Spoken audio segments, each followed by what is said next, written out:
Il y a deux types de personnes en ligne. Celles qui utilisent des VPN et celles qui ne savent pas que leur adresse IP crie littéralement leur emplacement sur Internet en permanence. Avec NordVPN, vous devenez l'équivalent en ligne d'un fantôme. Alors aujourd'hui, je vais vous montrer comment l'installer, l'utiliser sur tous vos appareils, débloquer du contenu en streaming et même transférer des fichiers avec cryptage, comme un agent secret, en utilisant quelque chose appelé MeshNet. Disparaissons. D'abord, qu'est-ce qu'un VPN? Lorsque vous vous connectez à Internet, vos données circulent librement, un peu comme une moto sur une autoroute. Quiconque observe, votre fournisseur d'accès Internet, les hackers, voire les sites web, peut voir où vous allez. Un VPN, comme NordVPN, crée un tunnel sécurisé et crypté, votre propre voie privée, pour que vos données puissent circuler en toute sécurité. Il se connecte à un serveur sécurisé qui accède à Internet pour vous et renvoie les informations à travers ce tunnel.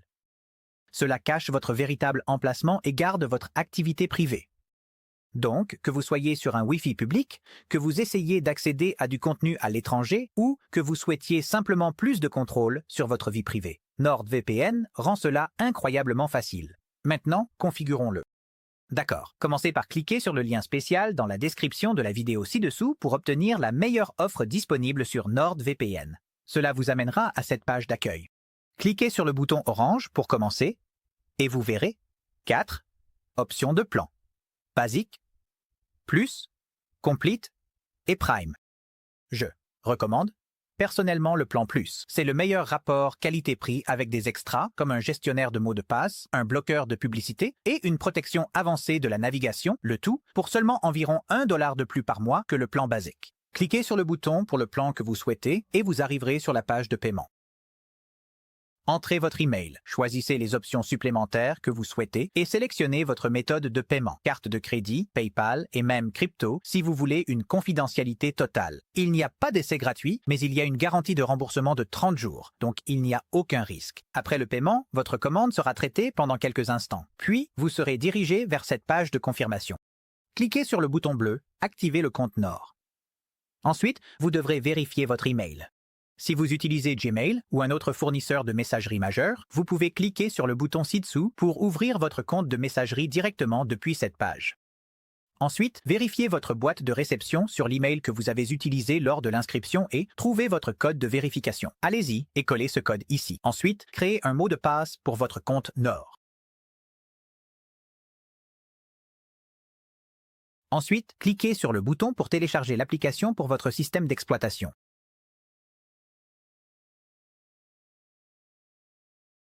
Ensuite, cliquez sur le fichier téléchargé pour exécuter l'installateur. Suivez les instructions de l'installateur pour terminer la configuration. Votre ordinateur peut vous demander des autorisations supplémentaires en cours de route. Ici, vous pouvez voir que dès que l'application a fini de s'installer, elle s'ouvre sur mon bureau. Je vais donc fermer l'installateur et fermer mes onglets supplémentaires. Très bien, maintenant que NordVPN est installé, regardez comme il est facile de commencer. Lorsque je clique sur Connexion rapide en haut à droite, NordVPN trouve le serveur le plus rapide disponible à proximité et sécurise ma connexion. Tout simplement. Rapide, privé et protégé en quelques secondes. Honnêtement, j'aimerais que tout le reste dans la vie soit aussi simple. Alors, que fait réellement cela? Lorsque vous cliquez sur Connexion rapide, NordVPN crypte votre trafic Internet et le redirige à travers un serveur sécurisé. Cela signifie que votre adresse IP et votre activité en ligne sont désormais cachées de votre fournisseur d'accès Internet, des pirates ou de toute personne espionnant sur un Wi-Fi public.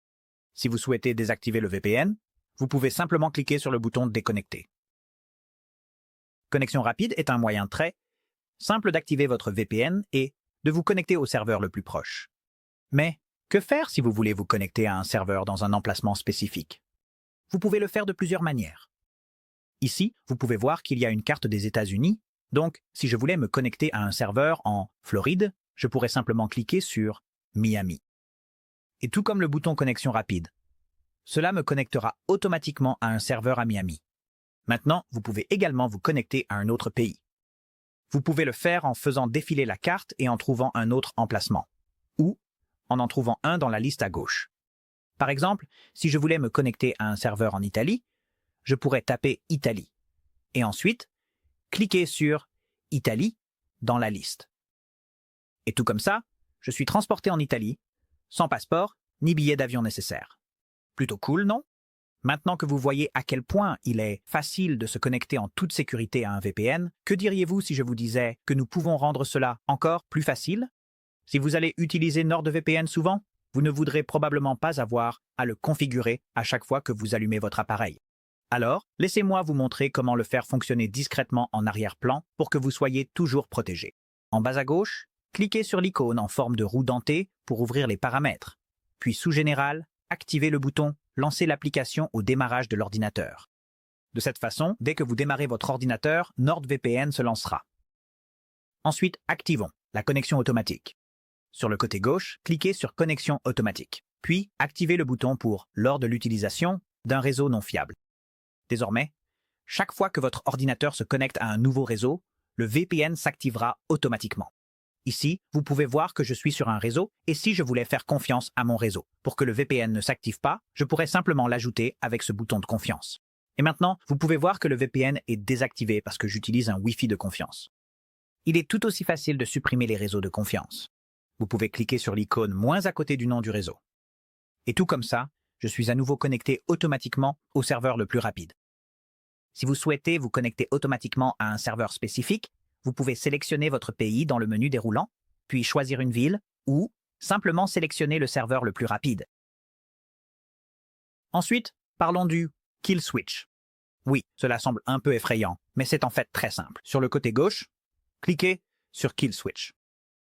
En gros, le fonctionnement du Kill Switch est que si la connexion sécurisée à votre serveur VPN est interrompue pour une raison quelconque, vous pouvez configurer des applications spécifiques pour qu'elles cessent de se connecter à Internet ou même quitter complètement l'application afin que vos données ne soient pas accidentellement divulguées.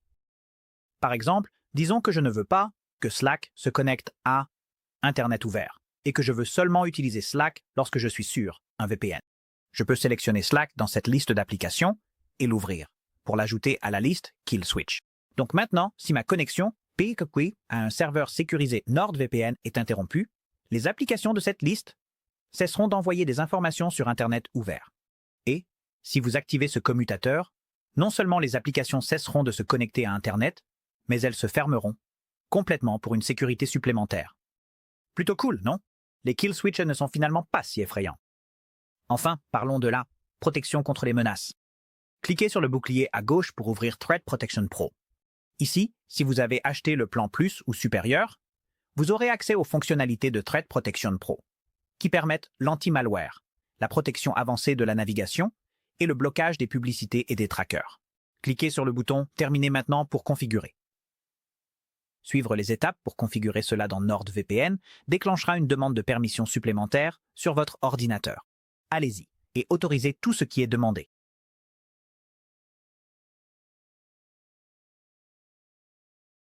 Cliquez sur le bouton « Continuer » en bas, cochez la case pour activer le scanner de menaces basé sur le cloud, cliquez sur tous les liens fournis dans les instructions, puis suivez les invites.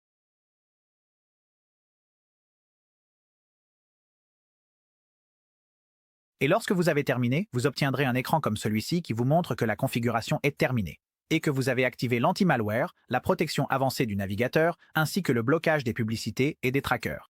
Enfin, je recommande d'activer le filtrage DNS qui bloque les publicités et les sites web dangereux au niveau du domaine. Alors maintenant que votre VPN fonctionne discrètement en arrière-plan, comment est-ce de naviguer sur Internet avec lui? Voyons quelques éléments quotidiens que vous voudrez connaître. Naviguer sur Internet avec un VPN activé est à peu près la même expérience que de le faire sans, sauf que c'est simplement plus sûr. Donc, si je vais sur google.com et que je suis connecté à un serveur aux États-Unis, je vais voir Google tel qu'il apparaît pour un public américain. Alors, que se passe-t-il si nous changeons de pays? Eh bien, la partie intéressante est que nous pouvons le faire très simplement. Sur un Mac, il y a une icône NordVPN dans la barre des tâches en haut, et à tout moment, vous pouvez simplement ouvrir une version miniature de NordVPN et changer votre emplacement. Changeons donc notre emplacement pour le Japon. Et voyons ce qui se passe. NordVPN trouvera le meilleur serveur. Connectez-vous à Tokyo. Et maintenant, actualisons Google. Et maintenant, comme ça, nous avons Google en japonais. D'accord, alors que faisons-nous avec ce nouveau pouvoir et cette flexibilité? Un cas d'utilisation extrêmement courant est le déblocage de contenu qui a été géo-restreint. Par exemple, allons sur Netflix. Disons que je suis des États-Unis et que je voyage au Japon et je veux regarder les mêmes émissions que je regardais chez moi. Si je me connecte à Netflix sur un réseau Wi-Fi public à l'hôtel, c'est probablement ce que je verrai. En faisant défiler, remarquez la collection d'émissions et de films. Si nous revenons aux États-Unis et que nous actualisons Netflix, remarquez qu'en parcourant la version américaine, il y a un contenu différent. C'est parce que les États-Unis ont une bibliothèque de contenu complètement différente de celle du Japon. Et comme nous avons accès à cette autre bibliothèque de contenu, je peux rattraper les mêmes émissions que je regardais chez moi. Donc maintenant, nous avons couvert votre ordinateur. Mais qu'en est-il de votre téléphone ou de votre tablette? Ensuite, laissez-moi vous montrer comment sécuriser également d'autres appareils. NordVPN fonctionne sur les appareils mobiles, les consoles de jeux et même les téléviseurs intelligents. La plupart du temps, vous pouvez simplement le rechercher dans le magasin d'applications de votre appareil. Mais pour une sécurité garantie, il est préférable de récupérer le lien de téléchargement officiel directement depuis le site web de NordVPN. Sur votre téléphone ou tablette, allez sur nordvpn.com, puis connectez-vous à votre compte en appuyant sur le menu Hamburger en haut à droite, puis en appuyant sur Connexion. Suivez les instructions pour vous connecter. Ensuite, une fois que vous êtes sur la page de votre compte Nord, appuyez à nouveau sur le menu Hamburger en haut à droite. Sélectionnez Téléchargement. Ensuite, le téléchargement pertinent pour votre appareil devrait apparaître. Appuyez sur le bouton pour le télécharger, puis suivez les instructions. Sur un iPhone comme celui-ci, cela me redirige vers l'App Store d'Apple. Normalement, vous pourriez voir un bouton Obtenir, mais comme je l'ai déjà téléchargé, j'ai l'icône de téléchargement en nuage. Et ensuite, je peux appuyer sur Ouvrir. L'application NordVPN s'ouvrira sur votre téléphone. Allez-y et suivez les instructions. Je vais appuyer sur Accepter. Puis vous devrez vous connecter. Appuyez sur le bouton Se connecter. Puis connectez-vous à votre compte Nord.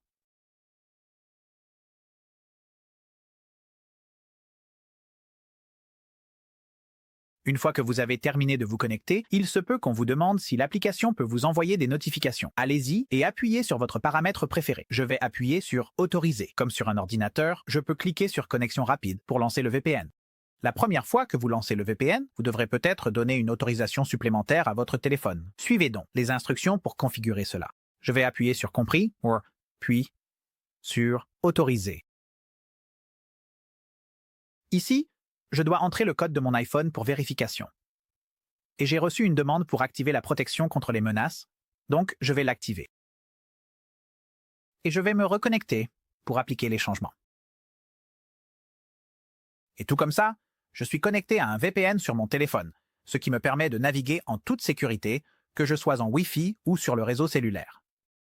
Tout comme sur l'ordinateur, tous les mêmes paramètres existent, donc vous pouvez aller au profil en bas à droite, puis ouvrir les paramètres avec l'icône d'engrenage en haut à droite et régler vos paramètres de connexion automatique. Encore une fois, si vous souhaitez vous connecter à un serveur spécifique, vous pouvez le faire ici aussi. Vous remarquerez, cependant, que par défaut, la carte est dézoomée sur les États-Unis et il semble que la connexion provienne du centre des États-Unis. Mais si vous zoomez, vous pouvez réellement voir à quel serveur spécifique vous êtes connecté et vous pouvez appuyer dessus. Donc ici, je pourrais me connecter à Dallas. Et voilà. Maintenant, votre appareil mobile et votre ordinateur sont tous deux protégés. Mais saviez-vous que NordVPN peut également les connecter l'un à l'autre de manière sécurisée, même à travers différents réseaux? C'est ce que fait MeshNet. Il relie vos appareils comme s'ils étaient sur le même réseau Wi-Fi, peu importe où ils se trouvent dans le monde. Ainsi, vous pouvez partager des fichiers ou accéder à l'un depuis l'autre en toute confidentialité. Sur l'ordinateur, cliquez sur cette icône avec 4 cercles tous connectés ensemble. Ceci est l'icône MeshNet. Et ensuite, activez MeshNet. Vous pourriez recevoir une notification comme celle-ci indiquant que MeshNet ne fonctionnera pas avec l'autoconnexion activée. Donc, nous devrons d'abord désactiver l'autoconnexion. C'est d'accord, nous allons faire ça rapidement. Alors souvenez-vous, c'est dans les paramètres. Vous pouvez y accéder avec l'icône en forme de roue dentée, puis, dans la barre latérale gauche, nous pouvons aller à Autoconnexion et ensuite désactiver l'autoconnexion. D'accord, retournons à MeshNet. Et activons-le. nous devrons nous reconnecter au VPN. Pour activer MeshNet, non? Alors allez-y et cliquez sur Reconnecter. Et une fois connecté, vous verrez que votre ordinateur a reçu un nom, NOR, ainsi qu'une adresse IP. Faisons la même chose sur l'appareil mobile. Sur Mobile, cliquez sur la petite personne en bas à droite pour ouvrir le profil. Et rappelez-vous, nous devrons désactiver l'autoconnexion avant de pouvoir activer MeshNet. Alors allez à l'icône en forme de roue dentée, puis désactivez l'autoconnexion. Revenez en arrière, puis cliquez sur MeshNet. Et ensuite, activez MeshNet. Lorsque cela se charge, vous verrez que, tout comme l'ordinateur, l'appareil a reçu un nom NOR et a une adresse IP. Nous allons cliquer sur Compris.